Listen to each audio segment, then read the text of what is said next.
दिनों से जारी है। कैथल से हमारे सहयोगी जोगिंदर कुंडू की रिपोर्ट देखिए। प्रदेश भर में 1983 पीटीआई टीचर्स का मामला लगातार तूल पकड़ता जा रहा है। आज धरने का 25वां दिन है और इस समय हम कैथल के लघु सचिवालय में पहुंचे हैं, जहां पर धरने पर पीटीआई टीचर करीब 25 दिन से लगातार बैठे हैं और लगातार सरकार से मांग की जा रही है कि उन्हें बहाल किया जाए। सरकार से बार बार गुहार लगाई जा रही है, जगह जगह धरने प्रदर्शन किए जा रहे हैं, पुतले फूके जा रहे हैं, परंतु सरकार टस से मस नहीं हो रही। लगातार पीटीआई टीचर्स की मांग है कि उन्हें बहाल किया जाए, सरकार से मांग की जा रही है। हालांकि विपक्ष के नेता भी कई बार यहां आ चुके हैं और कई मंत्रियों से ये लोग मिल चुके हैं, परंतु अभी तक इनकी समस्या का कोई समाधान निकलकर सामने नहीं आया। कई लोग इस तरह के भी हैं जिनकी एज 55 साल के करीब हो चुके हैं और वो रिटायरमेंट के नजदीक है। अब उनको हटाया जा रहा है और कई विडो भी हैं, विधवा भी हैं, जिनके सिर्फ इसी पर डिपेंड कर रही है, परंतु सरकार उन्हें वापस लेने का नाम नहीं ले रही। लगातार सरकार से गुहार लगाई जा रही है। ऐसे भी लोग हैं जो आर्मी से रिटायर्ड हुए हैं और जो अवार्डेड हैं, परंतु सरकार का ये जो रवैया है कहीं ना कहीं उसको लेकर ये काफी परेशान है, काफी दुखी हैं। कई बार सरकार के धरने प्रदर्शन सरकार के खिलाफ किए जा चुके हैं, पुतले फूके जा चुके हैं, परंतु सरकार टस से मस नहीं हो रही।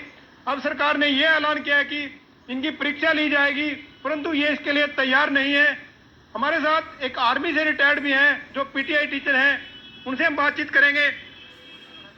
सर, क्या नाम है आपका? और आप आर्मी से रिटायर्ड हैं और उसके बाद पीटीआई टीचर में आपकी ज्वाइनिंग हुई थी। हाँ सर। तो क्या स्थिति है आप?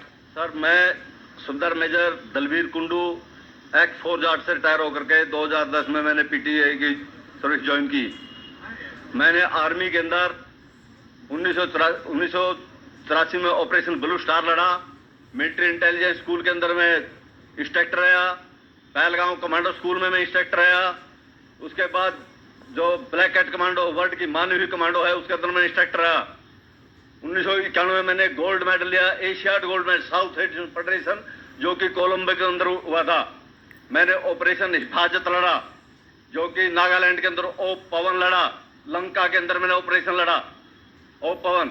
उसके बाद ऑपरेशन विजय जो 4 जाट से ही शुरू हुआ था। मैं जो लेफ्टिनेंट सौरभ कालिया और अमित भारद्वाज की पलटन का हूँ। जो अमित भारद्वाज शहीद हुए थे, जो पलटन में ये जाहिर किया था कि दुश्मन हमारे इलाके में घुसा हुआ है। और सर्टिफिकेट ले, इसमें आपके दिखाना चाहेंगे क्या क्या सर्टिफिकेट आपके पास? ये प्लीज थोड़ा कैमरे के सामने दिखाइए। ये क्या 52 कमांडो जो एनएसजी कमांडो है उसके अंदर मैं ऑपरेशन ब्लू स्टार लड़ा था। जो ये मिलिट्री इंटेलिजेंस स्कूल पुणे जो इंस्ट्रक्टर रहा हूँ। ये जो आर्मी की कमांडो है उसके अंदर मैं इंस्ट्रक्टर रहा हूँ। ये मिलिट्री इंटेलिजेंस स्कूल के अंदर मैं इंस्ट्रक्टर रहा हूँ। मैं बैलगांव कमांडो स्कूल जो अक्षरधाम ऑपरेशन हुआ था, हमारे जो माननीय गृह मंत्री लाल कृष्ण आडवाणी जी नेतृत्व करके अक्षरधाम ऑपरेशन में हमने मिलिटेंटों को मार गिराया था।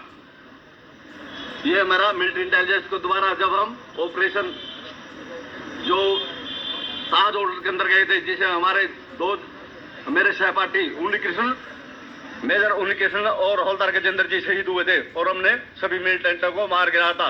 तो आपको दिख रहा है कि काफी आपके मेडल भी दिख रहे हैं ये, और कहीं ना कहीं कई मेडल भी आपके पास। जिस तरह सरकार का जो रवैया है, इस तरह के जो आर्मी के लोग जिन्होंने देश की सेवा भी की है, और अब जो आप पीटीआई टीचर के पद पर आप लगे थे और उसमें कहीं ना कहीं आप सेवा दे रहे हैं, उसके बाद सरकार ने आपको हटा दिया है।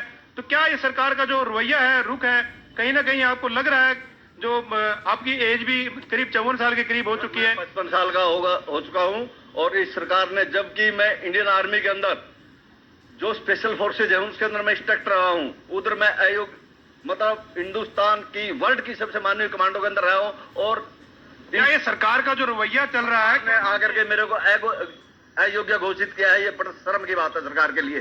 क्योंकि मैं खट्टर सरकार को बताना चाहता हूँ, मैं जो ये 2010 के जितने पीटीआई हैं वो सब मेरे से अव्वल हैं, अव्वल दर्जे के हैं। मैं तो एक ट्रेलर हूं उनके लिए, लेकिन मेरे को ये समझ में नहीं आ रही कि सरकार ने कैसे हटा दिया इनको, क्योंकि सब ये सुपीरियर है। तो ये सरकार लगभग 25 दिन के करीब हो चुके हैं, अब कह रहे हैं सरकार परीक्षा ली जाएगी। तो क्या अब इस एज में आप परीक्षा देंगे, और क्या लग रहा है सरकार, आपका जो सरकार का रुख है, आपको वापस लेगी? कल विपक्ष के नेता भी यहाँ पर आए थे, कोई इस तरह का मसौदा बनकर सरकार को भेजा बनाकर उन्होंने, तो क्या मानते हैं कि सरकार का जो रवैया नरम होगा कुछ? हाँ सर, मैं परीक्षा के लिए बोल रहा हूँ। मैं पीटीआई की तरफ से मैं परीक्षा दूंगा और मेरे साथ जो गृह मंत्री या मुख्यमंत्री वो मेरे साथ परीक्षा दे, तो मैं उनके साथ, अगर वो उत्तीर्ण कर जाएंगे मैं भी उत्तीर्ण कर जाऊंगा। मैं उनके साथ दावा करता हूँ। बिल्कुल, कहीं ना कहीं जो इनका दावा दिख रहा है, ये कह रहे हैं कि सरकार के मंत्री हैं वो भी हमारे साथ परीक्षा दें, तब उनको चुनौती दे रहे हैं। कहीं ना कहीं जो उनका रवैया है सरकार का वो नरम नहीं हो रहा और लगातार धरने पर यहाँ प्रदर्शन कर रहे हैं। कुछ विडो भी हैं, महिलाएं जो जिनका गुजारा सिर्फ इसी नौकरी पर था और उनको अब हटा दिया गया है, तो कहीं ना कहीं उनके सामने रोजी रोटी का संकट पैदा हो गया है कि किस तरह वो बच्चों का